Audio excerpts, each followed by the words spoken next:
How's it going, everyone? Welcome back to another World of Tanks video. So today's video is going to be all about Steel Hunter, and this is going to be my complete review of it. So I've already done an overview which discusses everything that you need to know about the game mode, but now this video is going to be my opinion on it, what is good, what's bad, how I would improve it if Wargaming do choose to put it into the game again in a not so distant future.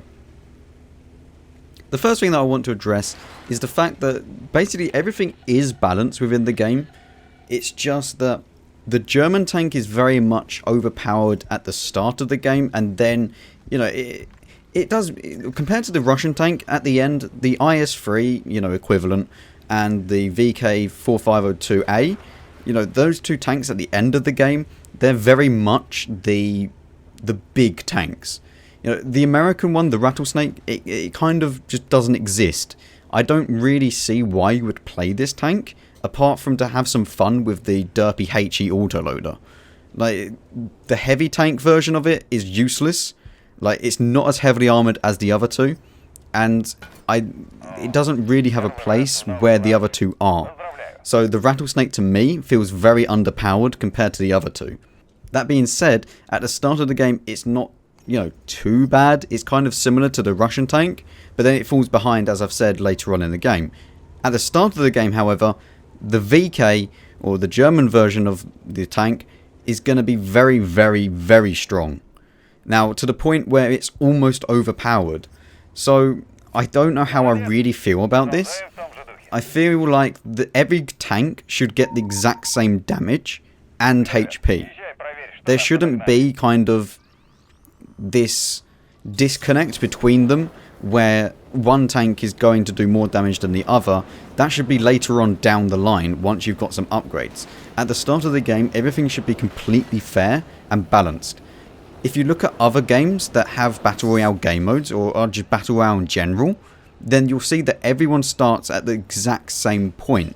It's then up to luck and somewhat skill to then go and get the upgrades and, you know, finding a gun or whatever within, like, say PUBG for example. You know, you're going to land at a spot, everyone starts with nothing, and then they'll find a gun, then they'll start fighting. And it works out like that. In this game, it starts out, you choose the German tank, and then you kind of run around, grab some ammo, and as soon as you've got the first ammunition, which I'm going to move on to in a second, then you can start bullying other tanks. And as long as they're not German, you're fine. Now, that ammunition that I just said about, that is a very big issue. I don't feel that you should run out of ammo at the start of the game.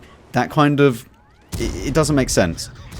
If you think about it, people want to kind of just play the game and not have to worry about, oh, am I out of ammo now?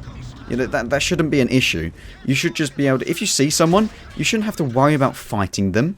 Like, you should, if you want to fight them, then fight them. You know, yes, you can do that in this situation at the moment, but half the time you're going to run out of ammo. The easiest way of fixing this is not to actually increase the ammo, but to get rid of that auto resupply health consumable at the start. So I don't see why you need that at the start. You should just have, your 11 rounds is absolutely fine, you know, because that's enough ammo to take out someone. It's the fact that you then shoot that ammo, and then all of a sudden they've started to just repair their health magically. You know, that doesn't make sense. So I don't see why they're getting that at the start. Repair kit is absolutely fine. You know, that's fine. I don't have any problems with that. But the actual health consumable at the start doesn't make sense to me. You know, because everyone should just, you know, be on the same level, which they are sort of, but I've just discussed that, and not be able to repair unless they find something. Like, you don't go into a PUBG game and have a med kit on you straight away.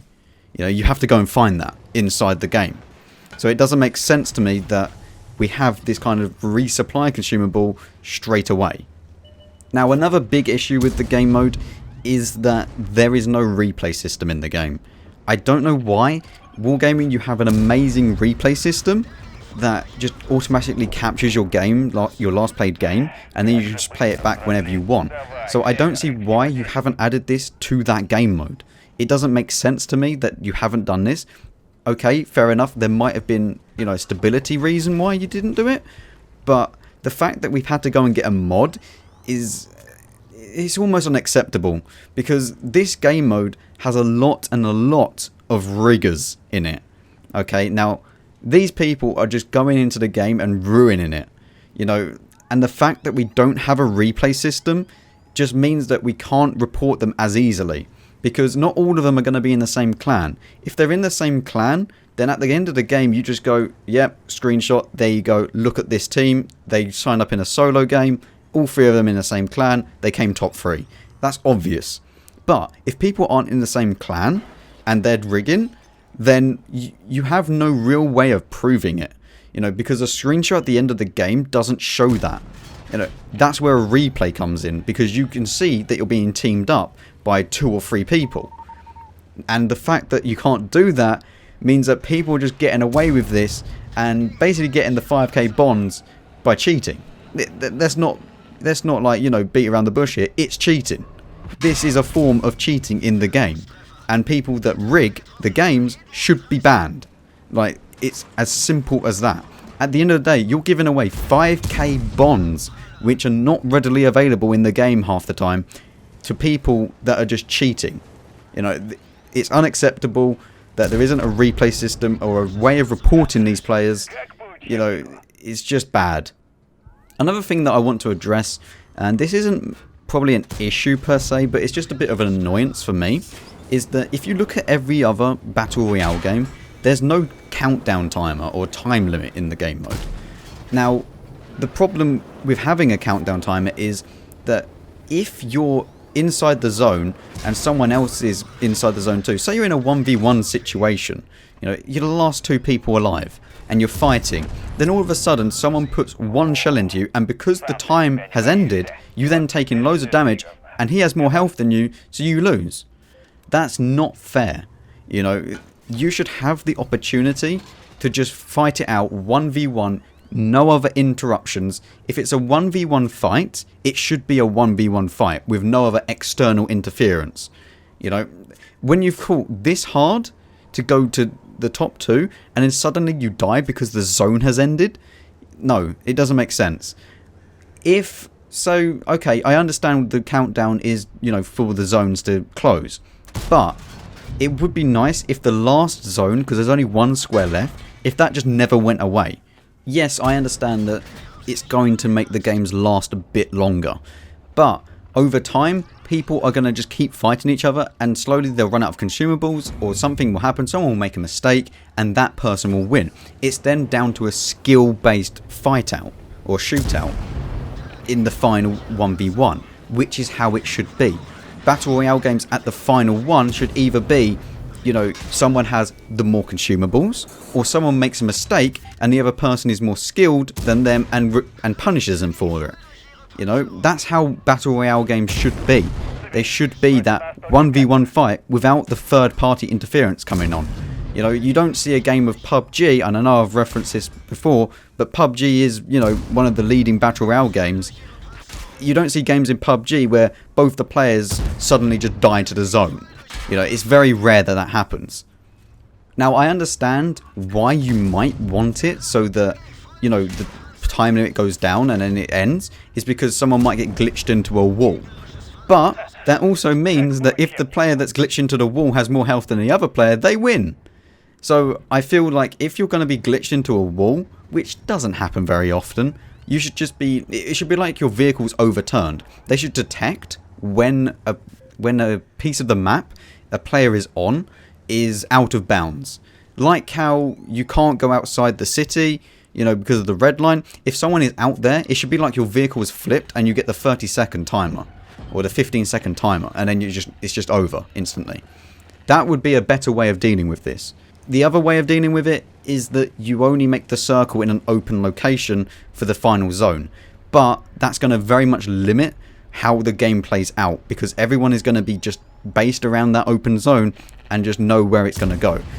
Another thing that I want to say, and I'm going to be moving on towards my final thoughts in a second, is that this game mode is fun, but it's kind of the same thing over and over again. It's a lot better than Homefront. Let's not get mixed up here.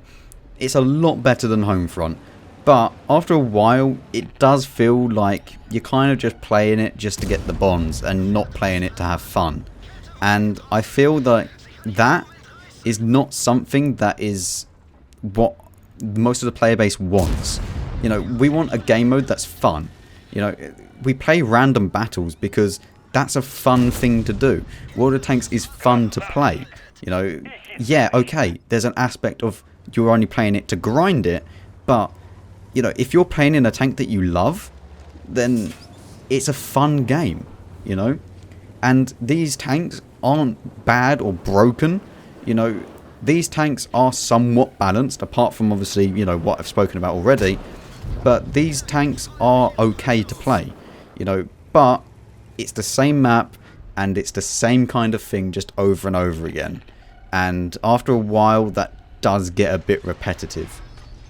Another thing I really don't like about this game mode is the chevron system. Now, it works in ranked because, you know, that is for the best of the best. You know, it's not meant for the bad people to just play it and then suddenly they're the top. But in this game mode, it doesn't make sense that this is how it is. You know, when say you're just a player that just wants to have fun. You know, you go along, you go and join it, and then suddenly you come last in all your games. You're never going to rank up. And I don't really understand why that is. You know, I've got to 25 and I didn't lose that many chevrons, but then I know quite a bit about the game, and I would say I'm better than average than the general player base. But if you're just an average player or below average, then you're going to lose maybe quite a few games, you know, especially when you're just starting. You don't understand the game mode, and you just start, and you just lose. And then after a while, suddenly you get a bit better, but then you're still going to only come in the top, like, 15, you know, and then you don't gain any chevrons, or even you lose chevrons, you know. It doesn't really make sense that you're punishing the worst players for trying to play the game, if that makes sense. So, really, I think between 20 and 10, maybe they don't gain any chevrons. Okay, and then you have how it is at the moment.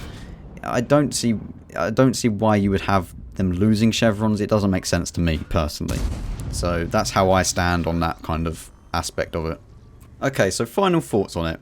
Wargaming, you have made a great game mode. However, it does need a few tweaks and changes.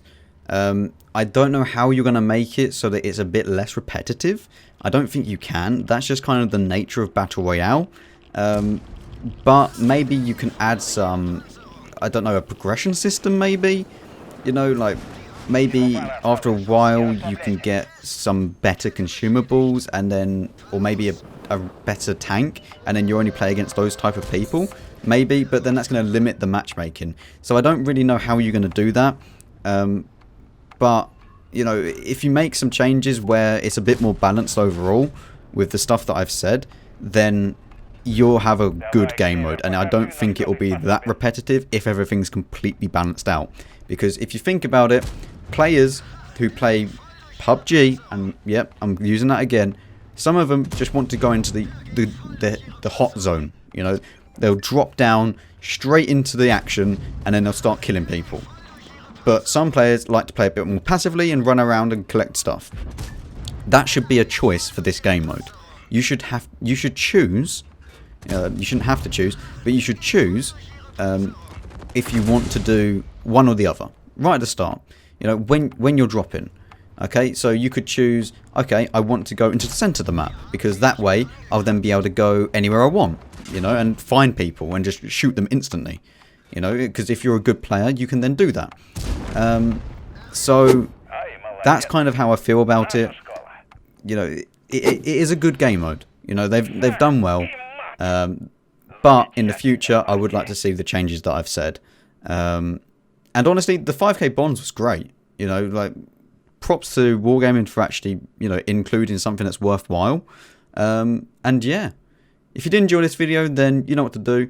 I also stream on Twitch, so you can go and follow me there if you really feel like it. And yeah, I'll see you all in a bit.